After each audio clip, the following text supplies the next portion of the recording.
Today, we're taking you along on our Viking cruise through Norway, the Faroe Islands, and Iceland. We'll share what we loved, what we didn't, whether it's worth the money, and why we decided not to book another Viking cruise.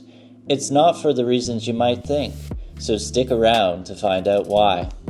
Our Viking journey actually started years ago.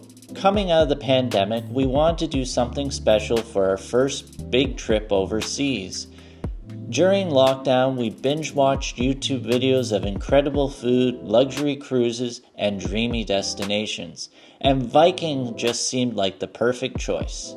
This first trip was so good that we booked another one while still on board. This actually saved us a nice chunk of money compared to booking later on off the ship. This time we chose a route starting in Bergen, Norway, ending in Reykjavik, Iceland, with stops in the Faroe Islands along the way. Like any smart cruise travelers, we arrived a few days early. We flew into Oslo, took the scenic train to Bergen, which deserves its own video, and then walked straight from our hotel to the ship. Viking docks right in the city center, which makes things super easy. Boarding was smooth with no long lines, just a quick security scan and we were welcomed with champagne. Now we don't drink, so we skipped it, but if you do, Viking offers free beer and wine with meals, plus drinks restocked daily in your room fridge. A very nice feature. Our ship was the Viking Jupiter, the same one from our last trip, and honestly, one of the things we love about Viking is that their ocean ships are nearly identical, around 930 passengers max, which means it never feels crowded. Sometimes it even feels like we had the whole ship to ourselves. And for those that love peace and quiet, Viking is perfect. A lot of guests prefer reading, napping, or relaxing in their rooms, which meant we could always find a quiet spot on the ship to sit, swim, or just enjoy the view. It was very relaxing. The cabins are spacious enough with a good closet, drawers, and a veranda in every room. Housekeeping was excellent. They even added a mattress pad and extra hangers for us.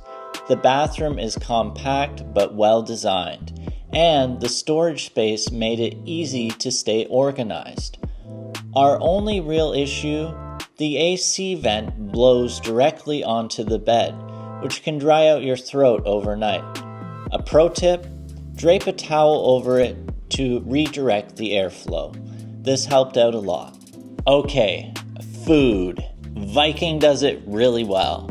The World Cafe buffet has sushis, an Asian noodle station, and endless options. But fair warning, the pizza was a flop. It's dry and tasteless, even though everything else was delicious.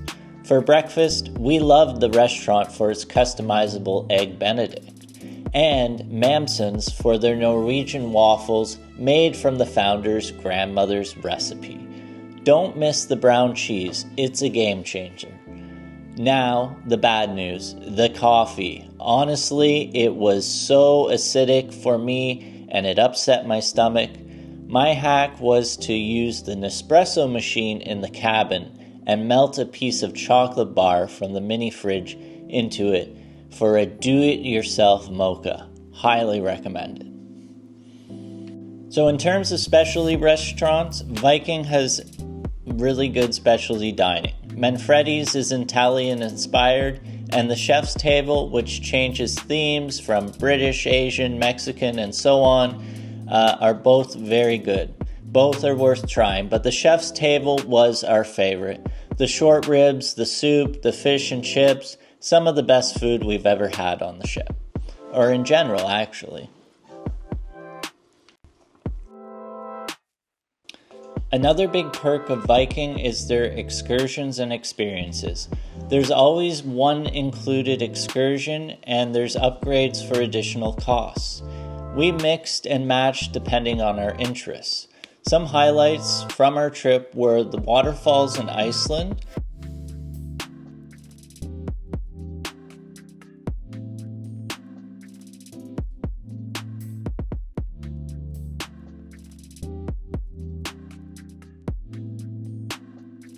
one of the world's steepest cable cars in Norway,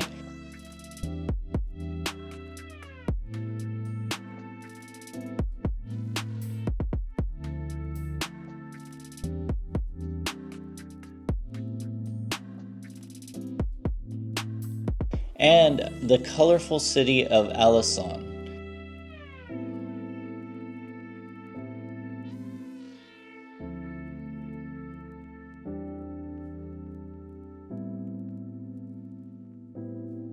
We did miss one port in Iceland due to weather, but honestly, an extra sea day wasn't a bad thing. The spa, the sauna, and reading a book by the pool made up for it.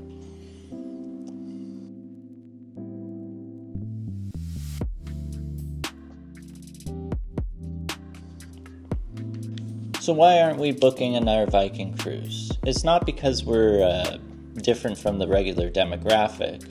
Even as the younger couple, we felt totally welcomed. Viking guests are generally relaxed, welcomed, and respectful. The real reason is the price.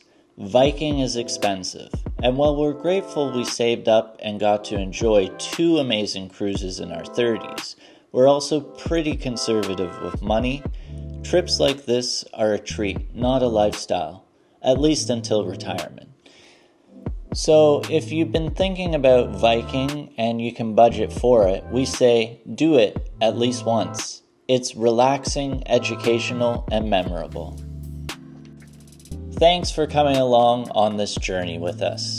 Have you ever taken a Viking cruise? Are you thinking about it? Drop a comment below. We'd love to hear your thoughts. See you in the next video. Cheers.